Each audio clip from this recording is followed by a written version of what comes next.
வணக்கம் மக்களை, நான் தான் உங்க தொங்கி டாக்ஸ். தமிழக வெற்றி கழகத்தை சார்ந்த அமைச்சர் கீர்த்தனா மேம், உங்களுக்கு ஒரு சின்ன கொஸ்டின். நீங்களும் ஒரு கார்ப்பரேஷன் ஸ்கூல்ல தான் படிச்சுட்டு வந்திருக்கீங்க. நீங்க ஒன்று கான்வென்ட்ல படிச்சுட்டு ஒரு அமைச்சரா வரல.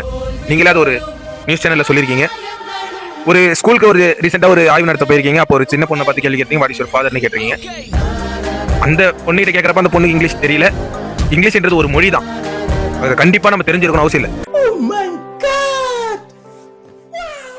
தமிழை மட்டுமே தெரிஞ்ச, தமிழ் இதுல மட்டுமே படிச்ச, தமிழ் சிலபஸ் மட்டுமே படிச்சவங்களாம் இன்னைக்கு பெரிய பெரிய ஆளா இருக்காங்க. இங்கிலீஷ் நீங்க கத்துக்கணும்னு சொல்றது கரெக்ட் தான். பட் அத்தனை குழந்தைங்க முன்னாடி அந்த குழந்தைய நீங்க அப்படி கேட்க கூடாது. அது கேட்டது தப்பு. இந்த குழந்தைங்களோட மனசுல ஒரு தாழ்வு மனப்பான்மையை உருவாக்க கூடாது. அதுக்காக தான் மக்கள் இப்ப இந்த அரசியல் எல்லாத்தையுமே மாற்றத்தை உண்டுபடுத்திருக்காங்க.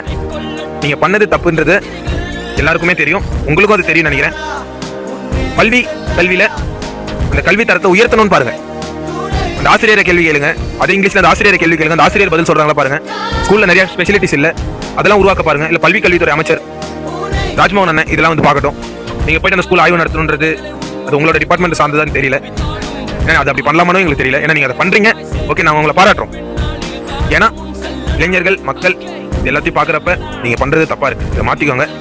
மக்கள் இன்னொரு விஷயம், நிறைய மீடியால நிறைய நியூஸ் சேனல்ல எல்லாத்தையும் நெகட்டிவ் மட்டும் தான் காட்டுறாங்க. நெகட்டிவ் வைலன்ஸ் மட்டும் கிரியேட் பண்ணி இதே மாதிரி தப்பா வந்து குழந்தைங்களை பெண்களை இதே மாதிரி பாக்குறாங்க, கேள்வி கேட்கறாங்கன்னு காட்டுறாங்க. எல்லாத்தையும் நம்பாதீங்க. அதை தாண்டி நிறைய அமைச்சர்கள், நிறைய எம்எல்ஏக்கள் மக்களுக்கு நிறைய நல்லது செஞ்சுன்னு வராங்க, இரவு பகல்னு பார்க்காம. அது எல்லாத்தையும் நல்லதை பேசுங்க. நன்றி.